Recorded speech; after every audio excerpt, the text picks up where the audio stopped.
Good morning and welcome to Recipe for Success. I am so excited to have my very special guest today, Deb Ault, affectionately known in our industry as Nurse Deb. I think of all the guests I've had on, at least in our industry, she's probably the most famous. So I feel a little honored to have her on here today. For anyone joining us for the very first time, Recipe for Success came about because I love to cook. And as I was cooking one day in the kitchen, I was thinking about how everything had one very critical key to the success of the recipe. It was either a key ingredient or a key technique. And really, the same thing is true in business or in life. And so I took that thought and I brought it to this podcast.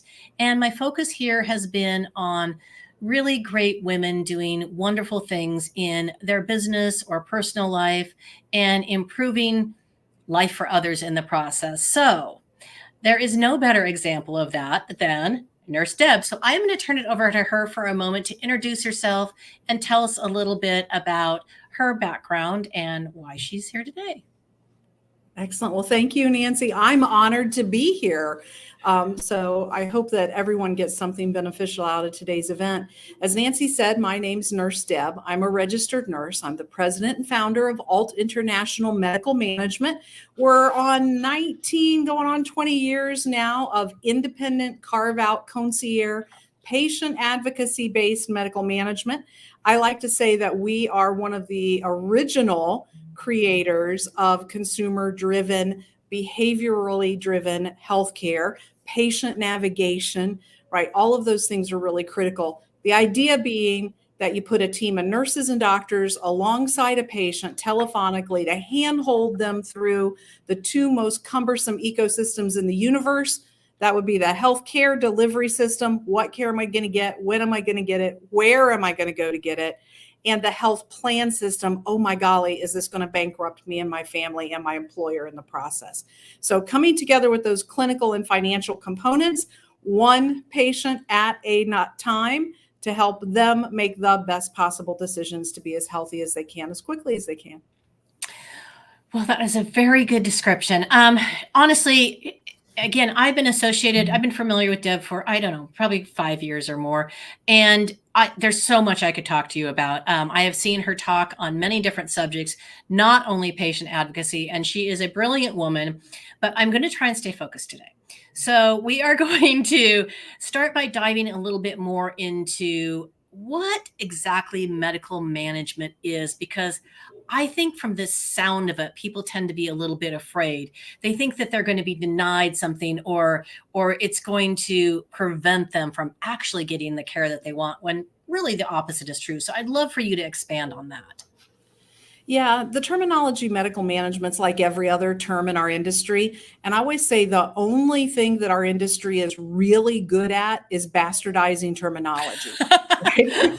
We're like, we put a label on something and then there's an entire spectrum of how people interpret that. To me, medical management means helping individual patients to make sure that they have all of the information, all of the resources, all of the support, all of the guidance, all of the things that they need to make the best possible decision for themselves. Now, notice I didn't say we're giving that information to their doctors, right? Patients need to be involved in their healthcare decision-making process. I'm always astonished at the number of times that patients just kind of blindly follow what somebody said, and they're not looking at evidence-based clinical criteria. They're not looking at objective quality scores.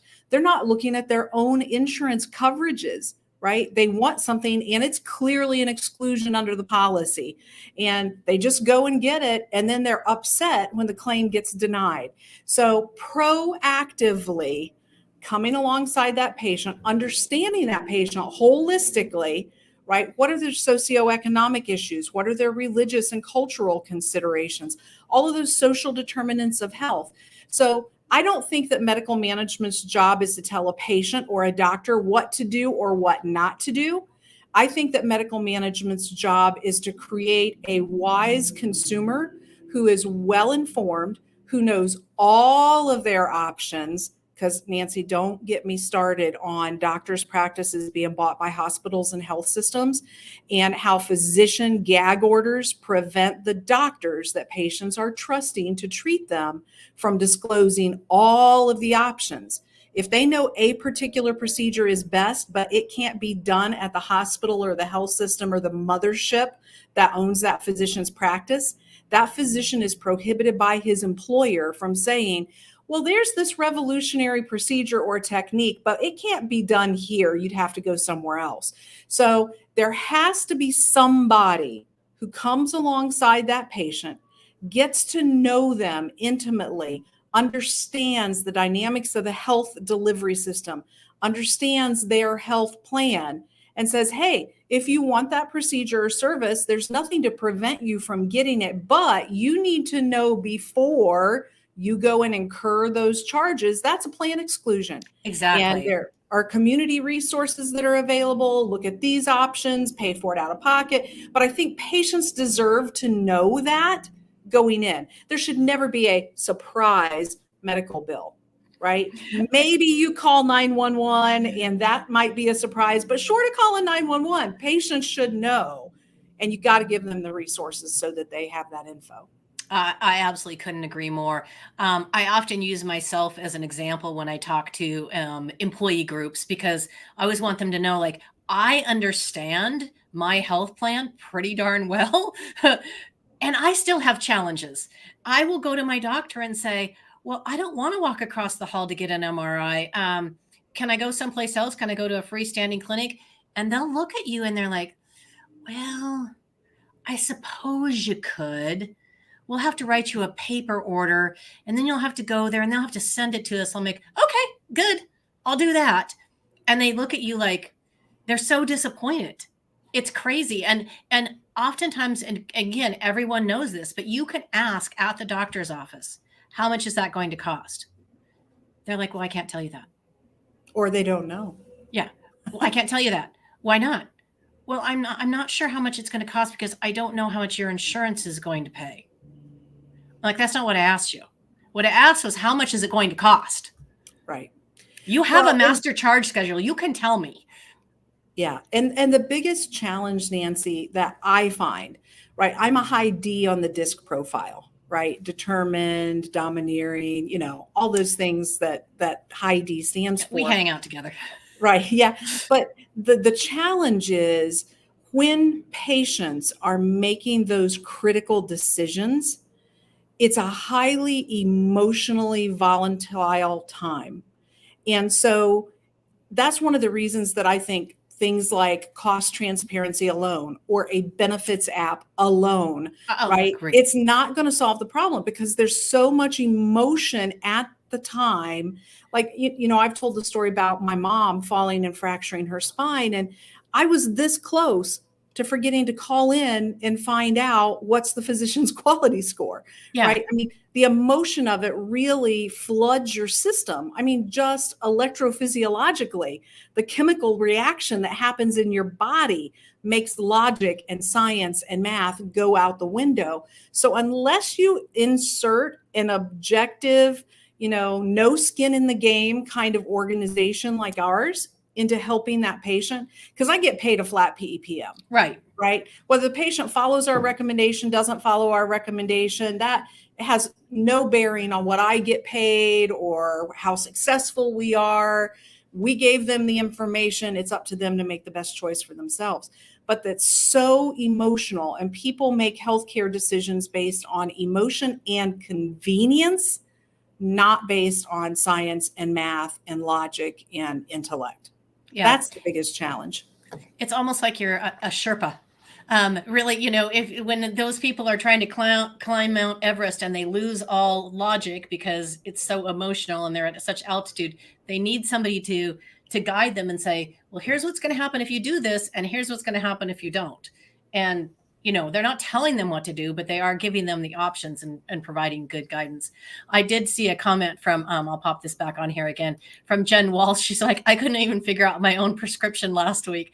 I mean, it happens to all of us. We get all, emotional about something that's going on and a little bit panicky. And so the first thing we want to do is we want to believe our doctor because that's Well, the way we were raised. And thank God we're able to trust our doctors, right? Yes. I don't want somebody poking and prying and prodding, if I can't trust them. And I will tell you, coming from the bedside originally as a bedside nurse, I get it, right? The pressures that they're under, that they're way bigger issues, right? A doctor graduates medical school, $250,000 in debt. That's a major problem. Medical malpractice reform is a major problem, right? I mean, I get the pressure that they're under at the bedside, and I truly believe that those who are delivering hands-on care are doing the best they can possibly do for every patient that they treat. Problem is, there are thousands of new medical journal articles published every month. It's impossible for them to run their business, be a good family member, be involved in the community, be a good employee, and stay current on all of the research, let alone adding all this cost stuff into it. Those of us who live, eat, sleep, and breathe cost of healthcare can't figure it out, right? So how do you expect a doctor whose primary purpose is taking care of sick patients to figure it out? I mean, there's a lot that's broken about U.S. healthcare, but I still remain convinced that there is one person who can solve that problem. And it's the patient who's getting their body cared for at that exact point in time. Mm-hmm. I appreciate that. So, since we're on this topic, I think it ties in perfectly. But in our society, we tend to associate a higher price with a higher quality. I mean, if we're going to go buy a car, we know that a Mercedes is going to cost more than, a Honda Yugo. Civic. Yeah, a Yugo. And we know that there's a difference in quality between those two vehicles. But the same parallel cannot be associated in healthcare. And I think people don't understand that. And I would love for you to give a little bit of insight into how price and quality do or don't match up in healthcare. Yeah, it's probably the most difficult concept to get mere mortal human beings to understand, especially in America. Now, in other countries, not so much, right? So we have an international presence at AIMM. So it's a different conversation when someone is not Americanized culturally, right? Correct. Other cultures understand value and cost and inversion of those and that kind of thing. In America, we think washing machines, televisions, cars, sneakers. If you want the best, you got to spend a lot of money. And the primary challenge with cost transparency, thank God there's finally cost transparency legislation. But the reason that that's not going to solve it alone is because the American consumer is going to look and say, my kid needs their tonsils out. There are 3 places I can get them. One costs $500, one costs $1,500, and one costs $5,000. I better take them to the place that costs the $5,000 because they must be the best. And because of the fee-for-service structure of healthcare in the US, the exact opposite is true. The higher the quality, the fewer complications, the fewer infections, the fewer readmissions, the faster you heal someone, the lower the number of services that you do, the lower the fees that you collect. So it's hard to get people to wrap their head around that. And so I often will use the analogy of taking your car to get the oil changed, right? And you drive into the little bay and they've got like a 50-point inspection checklist. Well, that's because they're fee for service. And if they find that your wiper blades need replaced while you're in there, they can upcharge you by providing that service. People don't think of healthcare as being the same, but it really is. Fee for service means the more procedures or services or things that they do, the more they get to charge. So when you see somebody that's high priced in healthcare, I always get a little bit skeptical. Now, fortunately, we're beginning to see some of that change, right? There are a handful of expert physicians at particular procedures or services that can charge whatever they want to charge because they are the creme de la creme. They created the procedure, they created the service. They don't have to give any insurance company a discount, right? So we're beginning to see some of that change. And that's what I really hope will change. I hope a lot of those free market principles will take hold in healthcare, and that those who are experts and do the best, they deserve to get paid more. Absolutely. Right? But that's a real conundrum to get, people who spend their 8 hours a day making widgets to understand, wait a minute, if you're going to the highest price place, you're probably going to the lowest quality place.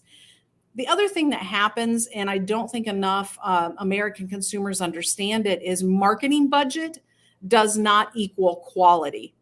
So just because somebody puts up billboards or buys ads in US News and World Reports or does paid advertising or spends $15,000 to get named one of the top 100 best, those things are not objective quality measures. And we fall for advertising as American consumers a lot. Just ask pharmaceutical companies, right? They figured it out. Absolutely. Absolutely. But we as Americans have to be a little bit skeptical when we see that billboard that says number one, such and such report, best heart hospital. Maybe. But is that objective or is it subjective, right? And the challenge has been, back to trusting our doctors, we go to a doctor and we say, well, he says you need an orthopedist. Well, who should I go to? And we trust him, but that doctor could be a her, right? They're making that decision not based on objective data because they don't know readmission rates, complication rates, never events. That they're not using objective data. So it's purely a subjective referral process. And trust me, I have seen hundreds of examples, some of which are in the book, Life and Death Decisions in the C-Suite. Don't do that, right? Please, for the love of all things holy, if you are sick and need to see a specialist, don't go to Angie's List, Yelp, or ask your next door neighbor's best friend's cousin. Don't do it, right? Get some objective data to make those decisions with. Yeah, no, I think it's fantastic. And speaking of billboards and advertising, and I mean, if you would like my personal opinion, which you probably don't, but everyone else probably doesn't either, you're going to get it, is that should be illegal. If you are if your status is a not-for-profit, not for tax, as we like to say, hospital, healthcare facility, you have no business advertising. Your business is taking care of patients. Get out of that place because that money should not be spent there. I feel very, very strongly about that. That's just not something that belongs. And since I'm fired up, now I'm going to get you fired up.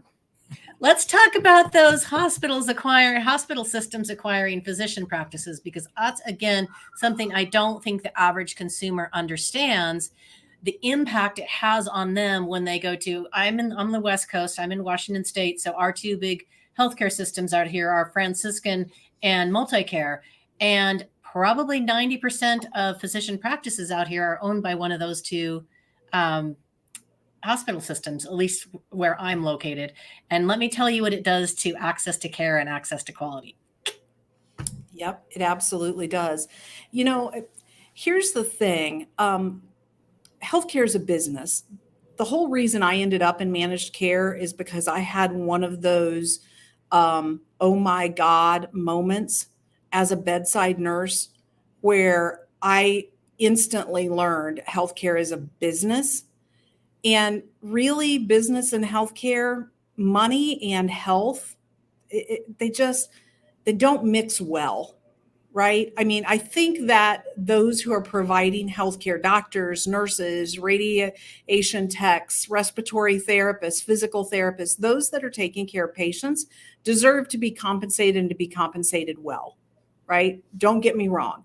Right. But there's a whole lot about the business of healthcare, the administration of healthcare, that is completely wrong. And please, Nancy, don't get me started on faith-based institutions. And, they started out as charities and good works, and now they are very, very, very much a business. And the problem is, if you pay attention to business, every company in the world has a value, right? Usually there's a valuation or a multiple, and it's based on revenue or it's based on profit margins or EBITDA, right?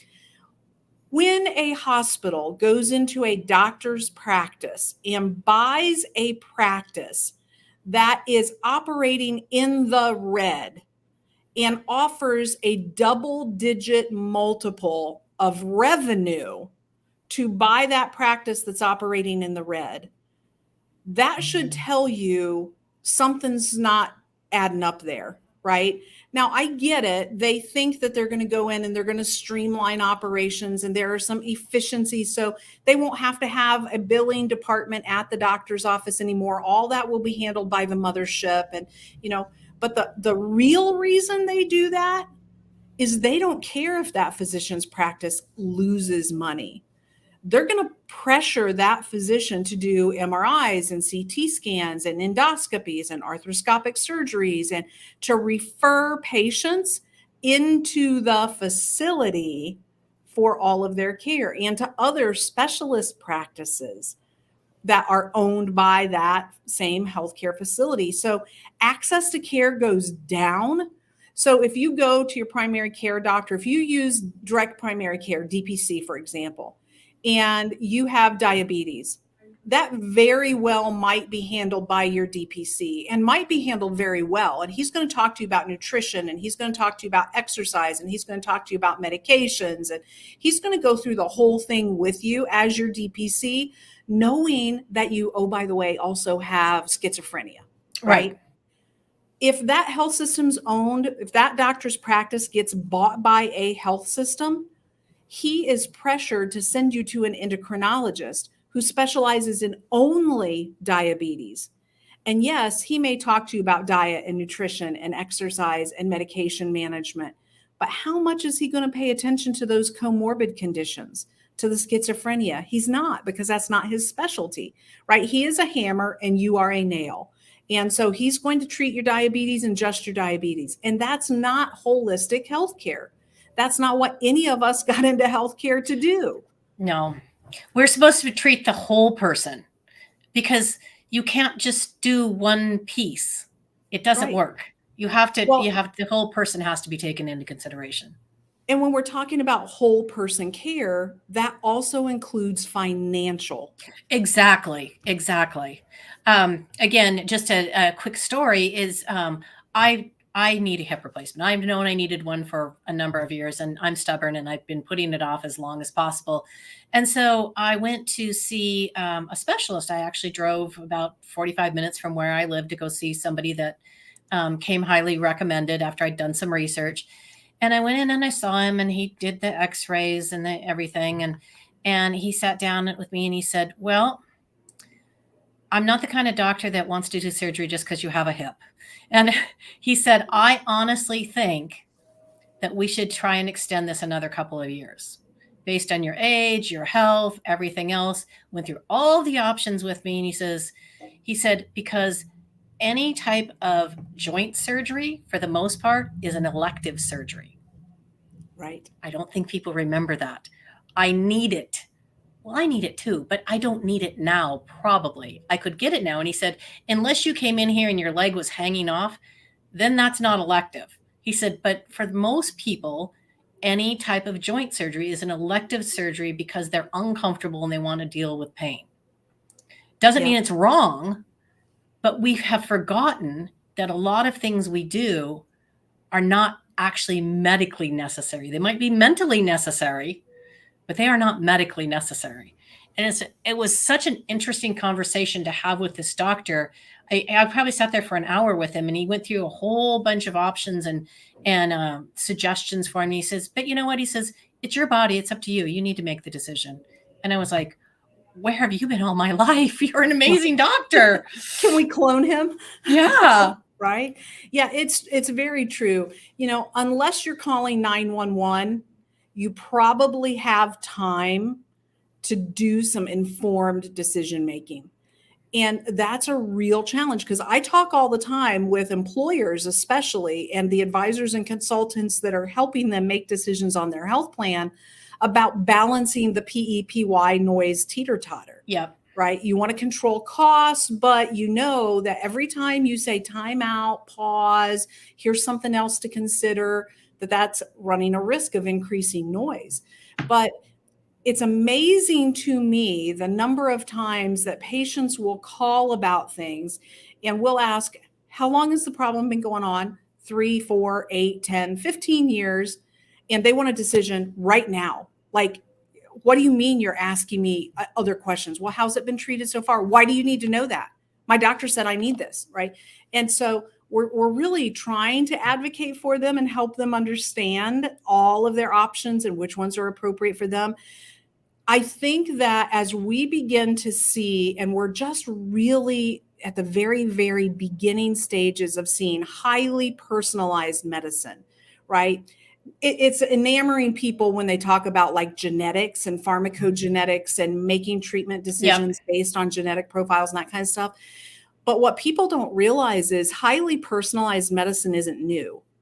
Doctors used to ride around on mules with black bags, and they knew everything about their patient, and they personalized their recommendations to what they knew.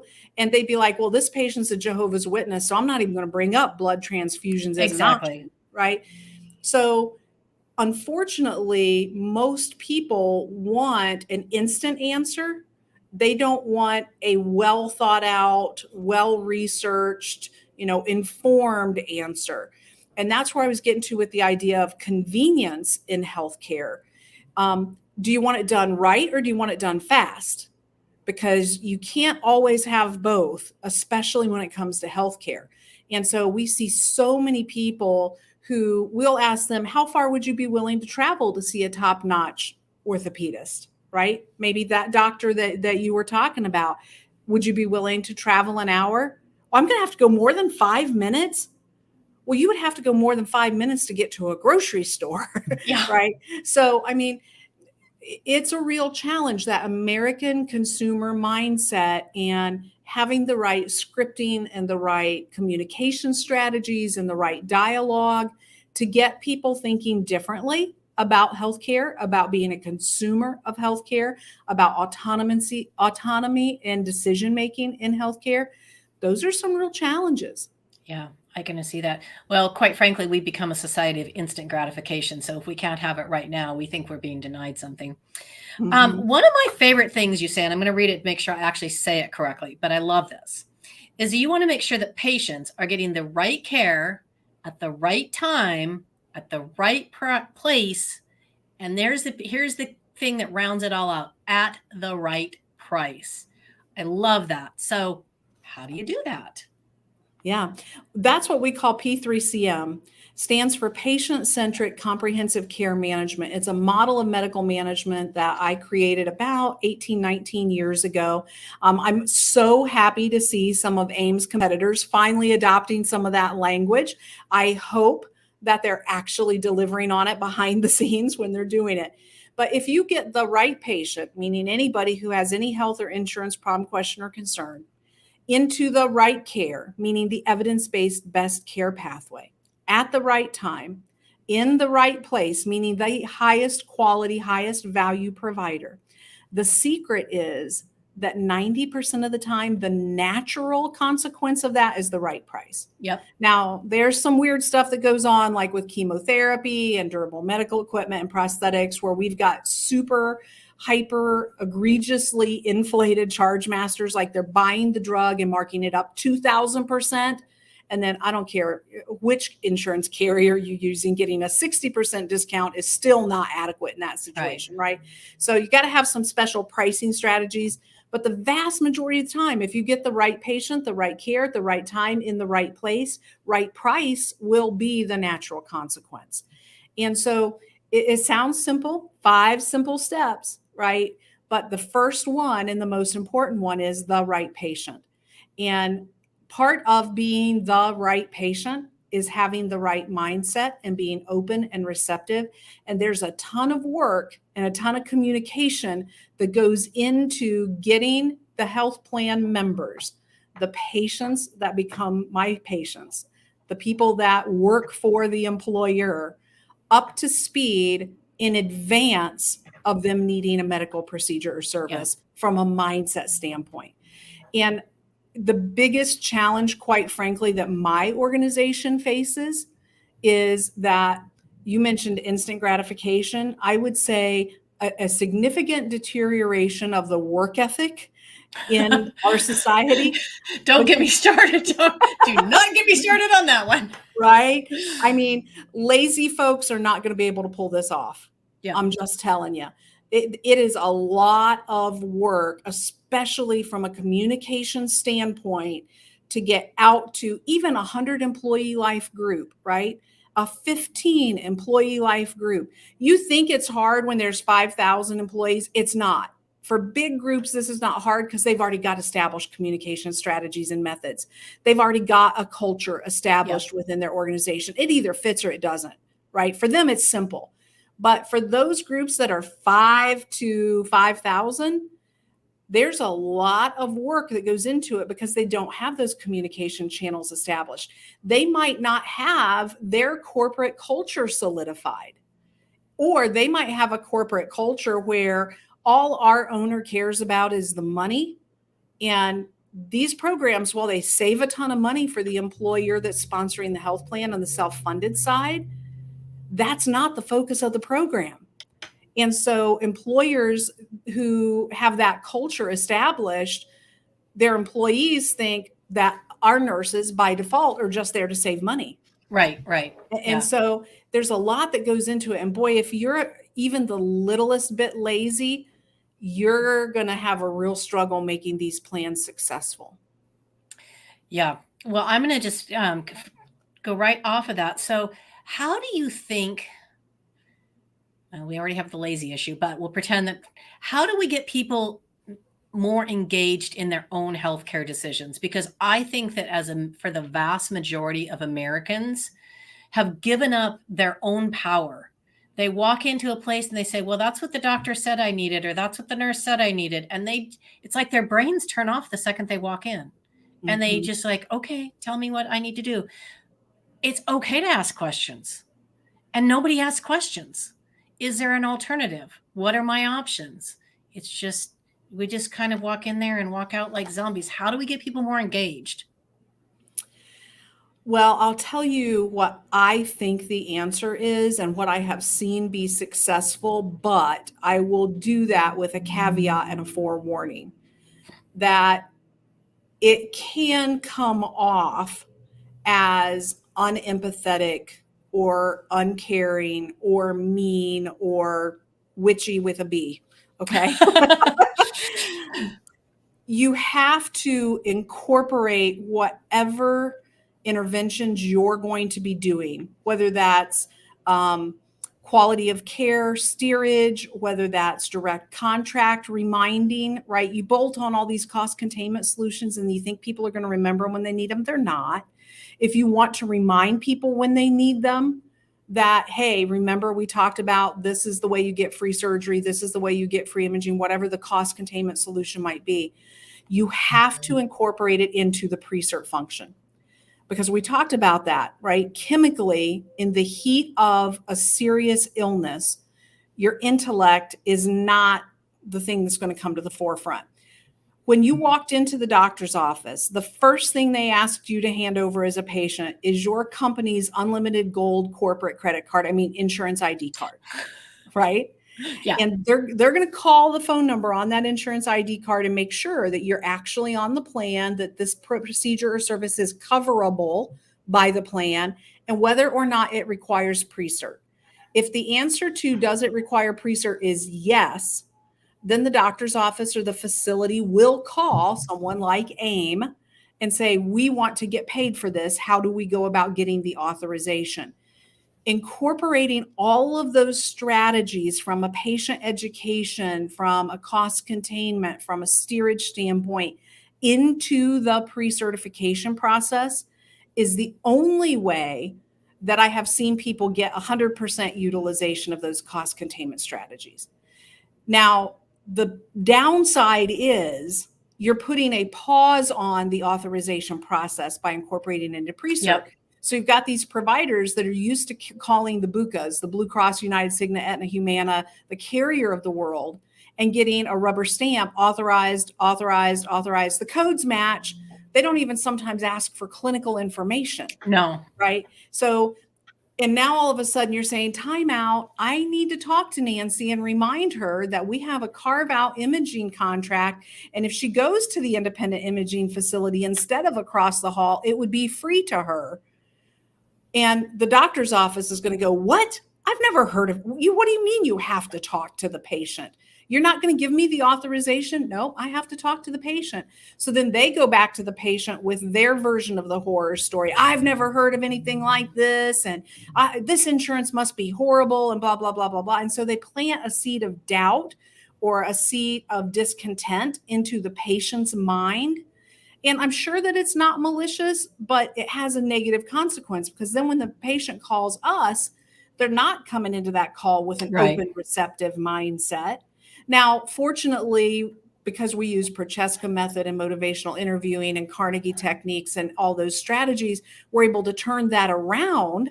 And by the end of the call, Nancy's like, oh, thank God, I would have had to pay my $5,000 deductible and I'm getting this for free instead, right? But Sign me up. yeah, right. It makes every one of those conversations more difficult and more disruptive.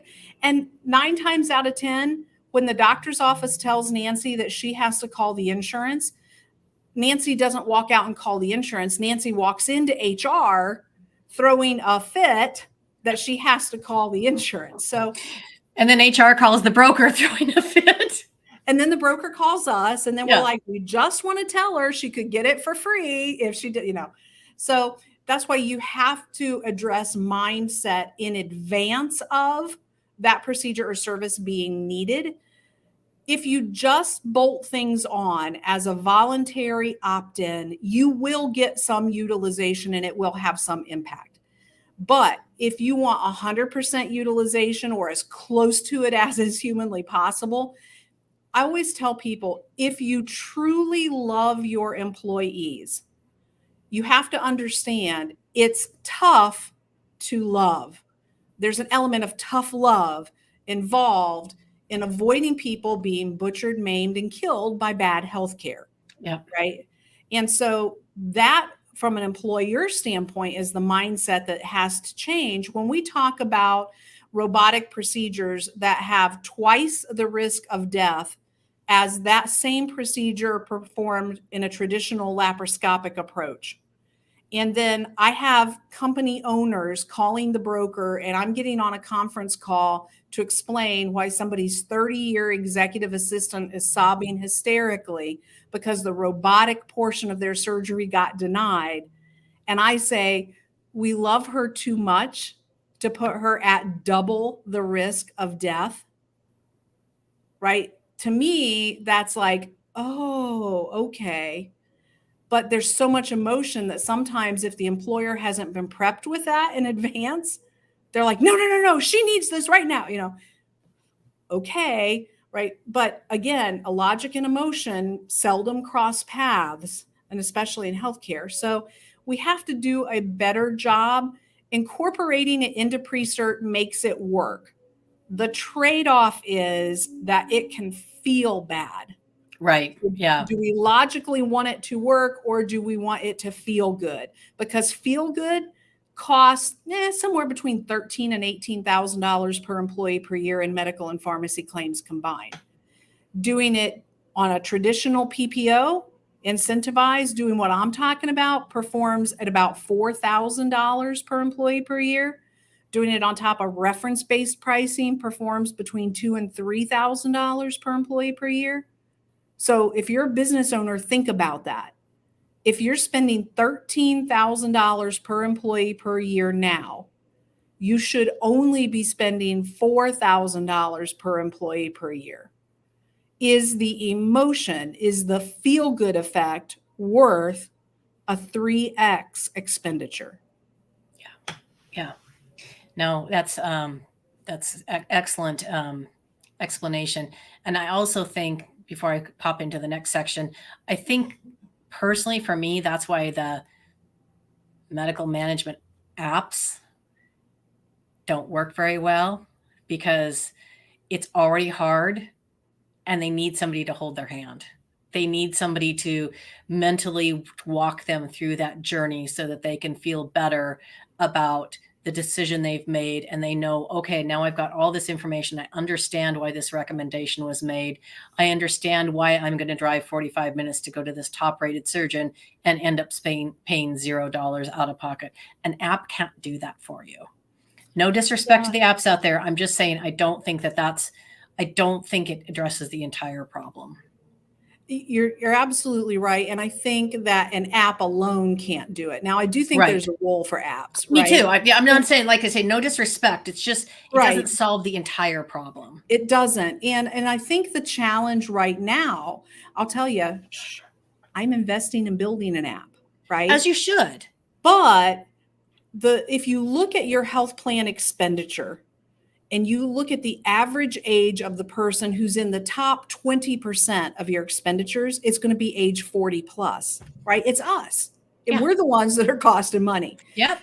In 10 years, when the people who are 20 and 30 years old start to fall apart, that app's going to have to be there. Absolutely. Right? Because they're not going to pick up the phone and have a verbal conversation. That's where they want to start. Right. They want to start with the app, and that may lead them to the verbal conversation, but that's where they want to start because that's what feels safest to them. Yep. And so the app alone won't do it. And verbal alone isn't ideal, right? I mean, we've been verbal alone for a very long time, and we've been slowly adopting more and more and more patient-facing tech to make that a broader spectrum of services. But there has to be a point at which a human being can talk to a human being. Healthcare is human. Yeah. And so that interaction is really critical. And one of the challenges is a lot of the apps, a lot of them that I vet are phenomenal apps, but they don't want to integrate from a systems standpoint. They don't want to ping a live nurse when Nancy goes on and says, I need help finding an oncologist to the app. That deserves a human interaction for follow-up. Absolutely. Right. And so if they won't integrate and they won't share data, they won't ping the nurses, they won't put the human element into play, it's going to be a real uphill battle for an app alone to solve the challenge. Yeah. Well, I warned everyone when we started this, I was going to have a hard time staying focused because Deb is just so interesting to talk to. And we have so much that we can go on about. But I'm going to shift gears for a second because you and I have something else in common, and we both work with family. So personally, my son, my daughter-in-law, and my nephew all work here. And I know that your son and potentially daughter-in-law work for you as well. I'm not sure. I know there was another Alt in there, but I'd love to hear about that experience and what's been the best part, and then what's been the most challenging part. Yeah, working with family is great and is terrifying all at the same time. I will tell you, I remind my husband daily that this company is all his fault. He is technically the originator of Ault International Medical Management. He's our chief operating officer. We were very fortunate, he and I, to be recognized as one of the top duos in healthcare by Healthcare Insights magazine. We have our own cover shot and all that kind of fun stuff. So he and I have been in this from the very beginning. My son joined our company in second grade when he was sweeping floors and stuffing envelopes and making copies and, learning the business literally from the ground up. He's now our chief financial officer. You guys may have seen him speak. He also wrote a chapter in Life and Death Decisions. It's really fun to see him coming into his own. And then I was scared to death because my daughter-in-law approached me maybe 4 or 5 years ago now and said, hey, you know that executive assistant position that you have open? I want that job. Now, I had gone through 13 executive assistants leading up to her saying she wanted the job. And so I was a bit terrified that I would either end up estranged from my son and his family or that he would end up divorced. And so, but she said, no. I know you. I know how you operate. I know why you're doing this. I want in. And so she joined our company. And now my granddaughter comes in. We have an in-office daycare, so I get to see her every day. And granddaughter number 2 is on the way. So The benefits of working with family certainly far exceed the negatives of working with family. But if you decide to do it, just be aware family dinners and Christmas and Easter, work is going to come up. It does, even though you say, oh, we're not going to talk about work. And the next thing you know, you're talking about work. So It does. It does. I agree with you. The benefits have been the same for me. I think, well, Nick was coming into my office when he was in elementary school and doing his homework in the back office. And then he would work, he would enter policies into our system and do different things. So it's been a good experience for me too. It is challenging, and you do need to, for the most part, leave the family part aside when you walk in the doors and operate as coworkers. So, okay. So one last question before we move it on to the fun stuff, because I want to be sure and touch on this, is you've contributed to several books. We saw Life and Death Decisions on these problems, as well as potential solutions to both the healthcare delivery and healthcare payment system. Just a reminder to everyone, those two are two different things. So what was your biggest takeaway from the experience of authoring a chapter or contributing to a book? Oh man, boy, writing is tough, right? I love to do it, but I tend to go down a bunch of rabbit holes, and what should be a chapter ends up being a book. And so it's writing is a challenge. God bless those people who think that it's easy to do. I'm certainly not one of them. One of the other books that I wanted to mention is the one that Dr. Josh Luke started on the provider side. So the readmission penalty project. It's interesting to me that a lot of people think that medical management is anti-provider, and nothing could be further from the truth. Here at AIMM, we have an entire book of business that is healthcare providers, hospitals, and health systems. So there are many, many, many out there that are doing everything humanly possible to do it right and be a part of the solution. And so as I'm writing, I always try to keep that in mind. There are no evil ogres in the story, right? As we're doing the hero's journey and modeling writing after the hero's journey, it's the villain is nobody and everybody all at the same time. And so writing to me and trying to keep that in mind, it's a challenge, but I think it's necessary. And I would encourage more people, if you're a part of this disruptor, next gen, Health Rosetta, Q4I kind of movement, Free Market Medical Association, there are several of them. NAHU, I'm glad to see finally taking some real steps forward to be part of this movement. Even if it's just a post on LinkedIn, Facebook, if it's a TikTok, if it's an Instagram, if it's getting up and introducing yourself at the local Chamber of Commerce, Rotary Club, you've got to do it. No matter how hard it is, you've got to step up to the plate and do it. You've got to write, you've got to post, because we need Americans to know the solution already exists. We don't have to go to nationalized healthcare, right? I think my friend Nelson Griswold says it best when he talks about it having the compassion of the IRS and the timeliness of the DMV. We don't want that. Yeah, right? Exactly. So I would just challenge everybody who's here, share your stories, share your successes, share your challenges. Don't try and live in isolation, even though it's difficult. Get out there and do it, because we need America to know the solution exists and they are the solution. Absolutely. Okay, so we get to have some fun questions. Are you ready? I'm ready. Okay, number one, everybody gets this question. When I eventually do a book, I envision that at the end of every chapter, there's going to be a recipe attached. So that's why I always like to ask this question. So what is your absolute favorite food in the world, and can you cook it? Oh, my absolute favorite food in the world is yellow birthday cake with white buttercream icing and red roses. I was not expecting that. That's my absolute favorite food in the world. Technically, I can cook it. I took the entire Joanne Fabrics Wilton cake decorating course to learn how to do it. I have not done it in forever, but technically I'm capable, but I probably would never cook it. Okay. I'm not a good cook to start with, Nancy. Just so you know, I can cook like 5 things. I'm not a good cook. Okay. Well, the yellow cake, though, I love that answer. So what's one character trait that you most admire in other people and why? Oh, I would have to say the character trait that I most admire in other people is openness, right? Being willing to share their story, even though it might be painful or might not paint them in the best light. I love seeing all the good stuff on Facebook. Don't get me wrong. But when people are able to say, you know, I really flubbed this up. And if you can learn from my mistake, I'm happy to share it. That's one of the things I probably most admire in people. I like that. Okay, so if I turn the mirror on you and I say, what's the character trait you're most proud of in yourself and why?